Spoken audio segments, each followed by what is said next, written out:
Hi hello నమస్తే అండి. నేను మీ Jyotsna. Welcome to my channel. Simple రెసిపీతో మేము ముందుకు వచ్చానండి. ఈరోజు అయితే సూపర్ హెల్దీ రెసిపీ అండి. ఈ సీజన్లోనే తప్పకుండా ఇది ట్రై చేయాలి. సీజనల్ ఆకుకూర అండి. ఇది తెల్ల గల్జేరు, పునర్నవ, అటిక మామిడి ఇలా రకరకాల పేర్లతో పిలుస్తారు. హెల్త్కి అయితే చాలా చాలా మంచిదండి. కిడ్నీకి ముఖ్యంగా ఫిల్టరింగ్ లో కిడ్నీ రిపేర్ అవ్వడంలో హెల్ప్ చేస్తుందని ఆయుర్వేద శాస్త్రవేత్తలు, ఆయుర్వేద వైద్యులు చెప్తూ ఉంటారండి. చాలా సూపర్ రెసిపీ. ఈరోజు అయితే తప్పకుండా స్కిప్ చేయకుండా చివరి వరకు చూడండి. చూస్తున్న ప్రతి ఒక్కరూ లైక్ చేయడం మాత్రం మర్చిపోవద్దు. కామెంట్ చేయడం కూడా మర్చిపోకండి. నాకు తెలిసిన ఏదో కొంత ఇన్ఫర్మేషన్ మీకు ఇచ్చాను. మీకు తెలిసింది ఇంతకంటే ఎక్కువ ఉంటుంది కాబట్టి మీకు తెలిసిన విషయాలు కామెంట్ రూపంలో తెలియజేయండి. మిగతా వాళ్ళు కూడా తెలుసుకోవడానికి వీలవుతుందండి. చూస్తున్న ప్రతి ఒక్కరు తప్పకుండా అయితే కామెంట్ చేయండి. ఇదైతే చినుకుబడిన వెంటనే వచ్చేస్తుందండి తోటలలో. మాకైతే మిద్దె తోటలో పుష్కలంగా వస్తుంది. ఇప్పుడు ఈ సైడ్ రౌండ్ గా ఉంటుంది ఆకు, పైన వైపు రెడ్ గా ఉంటది ఎర్ర గల్జేరండి. అది కొంచెం వాతం చేస్తుంది అంటారు. ఇలా పైన తెల్లగా కాడలు తెల్లగా ఉన్నది మాత్రమే తినాలి, ఆరోగ్యానికి చాలా మంచిది. కొంతమంది ఆ ఎరుపు ఆకు కూడా తింటారు, కానీ నాకు తెలిసినంత వరకు మా అమ్మ నాకు చెప్పిన విషయం మాత్రం మీతో షేర్ చేస్తున్నాను. ఈ తెల్ల గల్జేరు మాత్రమే తినాలని అమ్మ చెప్పేదండి. నాకైతే గుప్పెడు ఆకు దొరికింది. చక్కగా క్లీన్ చేసుకొని చిన్న ముక్కలుగా కట్ చేసి పెట్టుకున్నాను. ఒక కడాయి తీసుకున్నాను.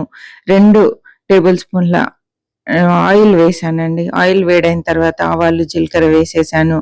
అదేవిధంగా ఆవాలు జీలకర్ర చిట్పట్లాడిన వెంటనే కొన్ని ఉల్లిపాయ ముక్కలు, తర్వాత కరివేపాకు, పచ్చిమిర్చి వేసి ఇలా కలర్ వచ్చే వరకు వేపుకున్నానండి. ఈ సమయంలో అల్లం వెల్లుల్లి పేస్ట్ కానీ లేదా వెల్లుల్లిపాయలు కచ్చపచ్చగా దంపి కానీ వేసేసుకోండి. ఒక 1/2 టీ స్పూన్ పసుపు కూడా వేసేసుకొని చక్కగా ఇదంతా పచ్చివాసన పోయేంత వరకు ఫ్రై చేసుకోవాలండి. మీడియం ఫ్లేమ్లోనే చేస్తున్నాను ఇదంతా కూడా. ఇప్పుడు తరిగి పెట్టుకున్నటువంటి ఒక 3 టమాటాలు వేసేసుకోవాలి తాలింపులో. అదేవిధంగా ఈ ఆకు కూడా వేసేసుకోవాలండి. ఇప్పుడు కారం రుచికి సరిపడా, మీరు ఎంత ఘాటు తింటారో దాన్ని బట్టి వేసుకోండి. నేనైతే 1/2 టీ స్పూన్ కారం వేసాను, 1/2 టీ స్పూన్ ధనియాల పొడి వేసాను, 1/2 టీ స్పూన్ ఉప్పు వేసానండి. ఉప్పులు కారాలు అడ్జస్ట్ చేసి వేసుకోండి. అన్ని తాలింపులోనే వేయాలి. ఇలా తాలింపులో ఉడకడం వల్ల కర్రీకి మంచి రుచి వస్తుందండి. ఇలా అంతా ఒకసారి మంచిగా కలిపేసుకొని మూత పెట్టి టమాటాలు ఆకు మగ్గే వరకు ఉడికించుకోవాలండి. ఇప్పుడైతే మూత పెట్టేద్దాం. పూర్తిగా స్టవ్ సిమ్లో పెట్టేసుకుందామండి. ఇప్పుడు ఒకసారి చూద్దామండి. టమాటాలు మెత్తగా ఉడికిపోవాలి, మంచిగా ఉడికాయండి.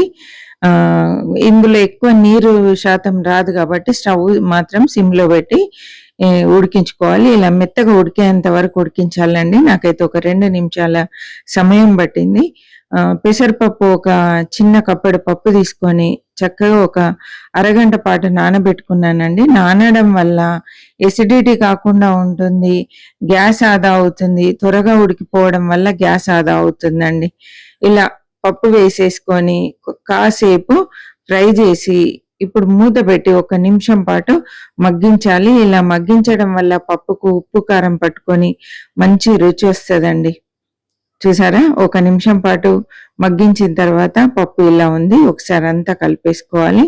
కలిపేసుకొని ఇప్పుడు 1 కప్పు పప్పు అయితే 3-3.5 కప్పుల వాటర్ వేయాలండి. ఎందుకంటే మనం కుక్కర్లో వేయట్లేదు, కొంచెం నీళ్ళు ఎక్కువ పడతాయి. 4 కప్స్ వరకు వేసినా కూడా పర్వాలేదండి. 1కి 4 నీళ్లు పోసినా కూడా పర్ఫెక్ట్ గా అవుతుంది. ఇప్పుడంతా ఒకసారి కలిపేసుకోవాలి. ఇలా కలిపేసుకొని స్టవ్ మీడియం ఫ్లేమ్ లో పెట్టేసి మూత పెట్టి పప్పు ఉడికే వరకు ఉడికించుకోవాలండి.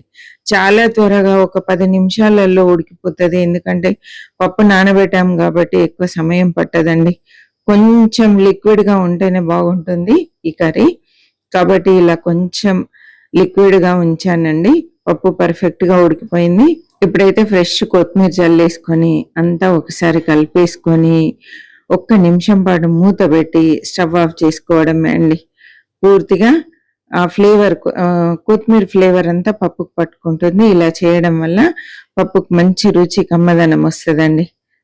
ఇప్పుడైతే స్టవ్ ఆఫ్ చేసి సర్వింగ్ బౌల్లోకి తీసుకున్నాను.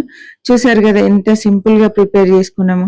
సూపర్ హెల్దీ రెసిపీ, పిల్లలు కూడా గుర్తుపట్టారు, అందరూ ఇంట్లో ఇష్టంగా తింటారండి. అంత కమ్మగా ఉంటుంది. చపాతీలోకి కానీ, రైస్ లోకి కానీ, పూరీలోకి కానీ సూపర్ గా ఉంటది.